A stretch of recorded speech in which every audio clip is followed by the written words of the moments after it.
Hi guys, ඔන්න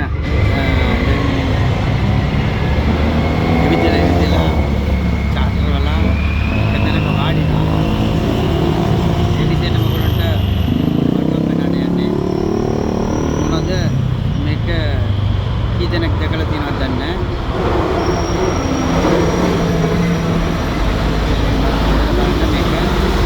ලංකාව ඉස්සර තිබ්බා උඩිගාල මම කාලා තියෙනවා. දැන් නම් ගස් ඔක්කොම කපලා මේක ලංකාවම නැති වෙලා තියෙන මොහොතක තමයි මේකට තමයි කියන්නේ මොර කියලා. ඔයගොල්ලන්ගේ පැත්තේ මේක තියෙනවා නම් කමෙන්ට් එකක් දාන්න. මම කීප වතාවක් දැක්කා ඒ වුණාට ඒක රහ නැහැ. එඹුල් රහ. මේක මෙන්න මේ බලන්න පෙනි රහ. ඉතින් මම ලෙලි ගාලා පෙන්නන්නම්.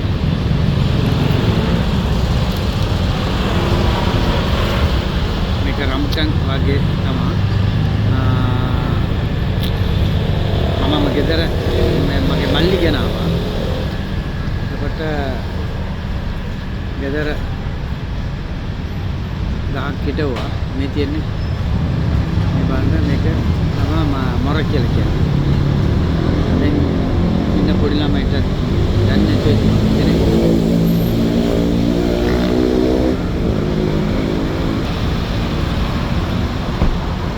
මේකනේ තායිලන්ත බැංකුවක තියෙන ටැක්සි එක.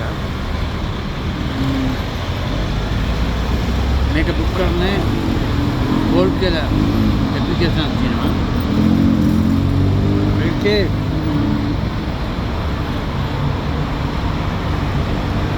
රේට් එකක් තියෙනවා. ඒ රේට් එක සාමාන්‍යයෙන් 150 ඉඳලා 250ක් වගේම රේට් එකක් යනවා. එතකොට මේ රේට් එකකින් අපි කන්ෆර්ම් කරන්න ඕනේ කොයි රේට් එක අපි ඇක්සෙප්ට් කරනවා.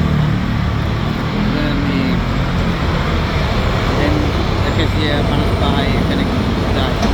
එතකොට අපිට කන්ෆර්ම් කරලා කන්ෆර්m කරපුවාම විනාඩි දෙක තුනකින් ටැක්සි එක යනවා. මේ බලන්න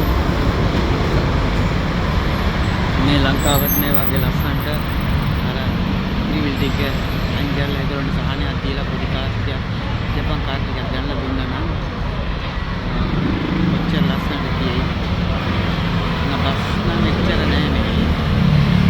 මිනිස්සු ටැක්සි වල තමයි ඉපදෙ යන්නේ. අනිත් එක බයික් තියෙන බයික් ටැක්සි එක. බයික් ටැක්සි වල තමයි මිනිස්සු අඩුවට යන්නේ. පොඩි ගාණක් යන්නේ.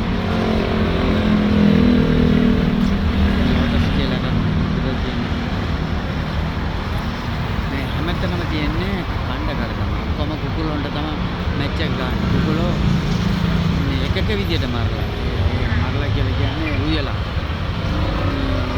කඩ 100කට කියන 100 විදියට තියෙනවා. බයික් කාරයන්ට පොලිසියක් නෑ. මේ ලංකාව වගේ හැමතැනම එහෙම වෙලීම පොලිසිය අත ගා මිනිස්සු අත ඉවෙන්නේ. මේ මිනිස්සු ලස්සනට දුවනවා. ටිකට් දෙන්න මෙන් දුවනවට ගැටලුවකුත් නෑ. මොකද හදිස්සියට මොනවා යන්නත් යනවා ඇත්තේ. බණ්ණගා හරි විනීතරිය දුරු ඉන්නේ. පොලිසිය කොතරම් දෙකක් නෑ ට්‍රැෆික්ලා. නමුත් අර එක තැනක දැක්කා අර කවුන්ටර් එක ඇතුලේ ඉන්නේ යා අර පාර මාරුවන්න දෙන තැනක හිටියා. ලංකාව නම්